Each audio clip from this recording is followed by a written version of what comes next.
News Andhra.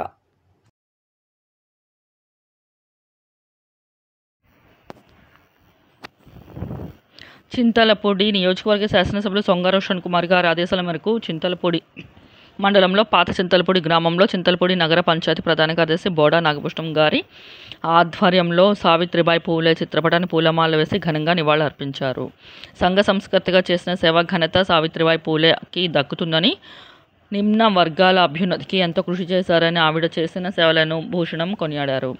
ITDP Chintalapudi నియోజకవర్గ అధ్యక్షులు బోడా అనీష్ కుమార్ మాట్లాడుతూ 1848 పూణేలో బాలికల కోసం పాఠశాలను సావిత్రిబాయి పూలే ప్రారంభించారని, ఒక సంఘ సంస్కర్తగా, ఉపాధ్యాయునిగా, రచయిత్రిగా పేరు పొందారని, బాలికల విద్య కోసం ఎంతగానో పనిచేశారని, కుల వివక్షతను నిర్మూలించడానికి కృషి చేశారని, కాబట్టి ప్రతి ఒక్కరూ సావిత్రిబాయి పూలే గారిని ఆదర్శంగా తీసుకుని ఆమె అడుగుజాడలు నడిచి అభివృద్ధి చేయాలని అనీష్ అన్నారు.